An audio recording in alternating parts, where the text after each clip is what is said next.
மக்களோட ராமதாஸ் சசிகலாவோட இணைஞ்சிருக்காரு, எங்களை பார்த்து எல்லா கட்சியும் பயப்பட ஆரம்பிச்சிருக்கு அப்படின்னு ஒரு ஸ்டேட்மெண்ட் கொடுத்திருக்காரு. எல்லாராலும் நீங்க கட்சிகளால கைவிடப்பட்டதா சொல்லாது, மக்களின் ஐயாவை கைவிடுவாங்கன்னு நினைக்கிறீங்களா? அப்படி சொல்லுங்க. நீங்க எப்படி அப்படி சொல்றீங்க? அப்படி சொல்லாதீங்க. நான் அவருடைய பிள்ளை.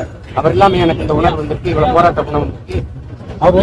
85 வயசுல தமிழை தேடின்னு ஒருத்தர் நடப்பானா தமிழ்நாட்டுல? ஒரு தலைவர் இருக்கானா? சொல்லுங்க. எங்க ஐயா விட்ட யாரு இருக்கானா? இந்த சமூக நீதினு பேச்சு எவனா அவரை தாண்டி பேசுறதுக்கு ஆள் இருக்கானா? நான் இன்னைக்கு பேசுறேன்னா அவர் கத்துக் கொடுத்ததுதான்.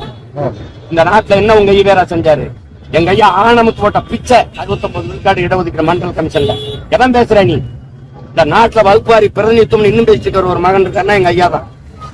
நீங்க என்னங்க கட்சி எப்படி பேசுறீங்க? கட்சி என்ன கட்சி சார்? மக்கள் கைவிடுவாங்களா? அப்புறம் வரவேற்பு இருக்குங்கிறீங்களா?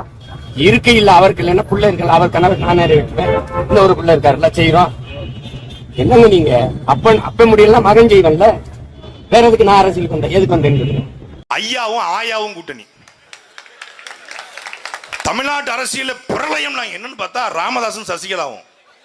டேய் என்னடா தமிழ்நாட்டுக்கு வந்த கிரகத்தை பாருங்க. பல்லு போனவன், சொல்லு போனவன், உனக்கு ரொம்ப முடியலையா? பல்லாங்குழி விளையாடு, பேரம்பேத்தூர் விளையாடு. எதுக்கட எங்க மக்களோட வாழ்க்கையில விளையாடுறீங்க?